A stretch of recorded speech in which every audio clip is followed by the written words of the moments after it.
আরেকটা ভয়ঙ্কর ওয়ার্নিং, যেটা বেসিক্যালি রাসূল সাল্লাল্লাহু আলাইহি ওয়াসাল্লামের পক্ষ থেকে গভীর হুঁশিয়ারি এবং বদদোয়া, বেসিক্যালি খুবই ভয়ঙ্কর এই বর্ণনাটা। মুসনাদে বাজ্জারে এই হাদিসটা এসেছে, হাদিসটি হাসান পর্যায়ের হাদিস। জাবির ইবনে সামুরা রাদিয়াল্লাহু তাআলা আনহু বলেন, সাইদান নবী সাল্লাল্লাহু আলাইহি ওয়াসাল্লাম আল মিম্বার, রাসূল সাল্লাল্লাহু আলাইহি ওয়াসাল্লাম মসজিদে নববীর মিম্বারে আরোহণ করলেন। ফাকালা আমিন আমিন আমিন, তিনবার তিনি আমিন বললেন, আমিন আমিন আমিন। ফালাম্মা নাযালা সুইলা আন যালিক, যখন নেমে আসলেন জিজ্ঞেস করা হলো, রাসূল সাল্লাল্লাহু আলাইহি ওয়াসাল্লাম আপনি আমিন আমিন আমিন বললেন, এমন তো করতে দেখি না কখনো, কেন বললেন? ফাকালা, রাসূল সাল্লাল্লাহু আলাইহি ওয়াসাল্লাম বললেন, আতানি জিবরিলু, জিবরাইল একটু আগে আমার কাছে এসেছে। ওয়াকাল, এবং বলেছে, রগিমা আনফুমরিইন আদরাকা রমাদানা ফালাম ইউগফার লাহ, ওই ব্যক্তির ধ্বংস হোক যে রমাদান পেল কিন্তু নিজের জীবনের গুনাহ ক্ষমা করাতে পারল না। কুল আমিন, আমাকে আমিন বলতে বলা হলো। ফাকুলতু আমিন, আমি বললাম আমিন।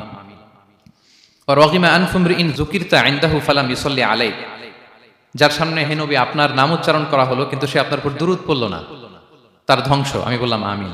রগিমা আনফু রাজুলিন আদরাকা ওয়ালিদাইহি আও আহাদাহুমা ফালাম ইউগফার লাহ, যে ব্যক্তি তার পিতামাতা উভয়কে পেল কিংবা দুজনের একজনকে পেল কিন্তু তাদের সেবা শুশ্রূষা, তাদের প্রতি ইহসান করে, তাদের খেদমত করে সে ক্ষমা পেল না, আল্লাহর পক্ষ থেকে ক্ষমা অর্জন করতে পারল না, তার জন্য ধ্বংস, আমি বললাম আমিন।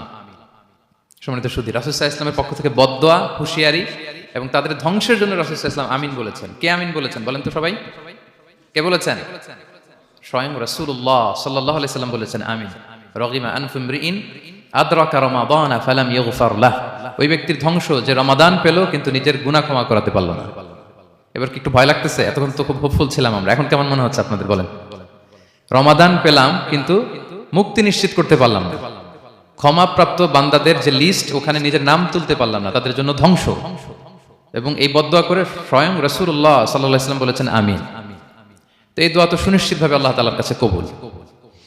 এই ব্যাপারটা কিন্তু খুবই ভয়ঙ্কর। It's a reminder for me and for all of you. আমরা যেন আমাদের প্রত্যেক কাজের মধ্য দিয়ে রমাদানে এটা ভাবি যে আমি ক্ষমাপ্রাপ্ত বান্দাদের অন্তর্ভুক্ত হতে পারলাম কিনা, এই রমাদানে ইবাদতের মধ্য দিয়ে আমি আল্লাহর ক্ষমা, মুক্তি, জাহান্নাম থেকে মুক্তি নিশ্চিত করতে পারলাম কিনা, এটা কিন্তু আমাদেরকে বারবার খেয়াল রাখতে হবে।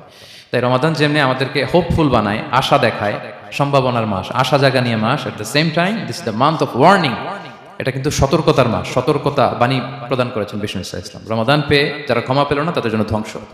আল্লাহ তাআলা যেন আমাদেরকে ওই কাতারে না ফেলে। আল্লাহুম্মা জাআলনা মিন উতাকাইকা মিনান নার ফি শাহরি রমাদান, আল্লাহুম্মা আমিন। যারা ক্ষমাপ্রাপ্ত বান্দা হবে আমরা যেন তাদের অন্তর্ভুক্ত হতে পারি, আল্লাহ তুমি কবুল করো। আমরা সবাই পড়ি আমিন।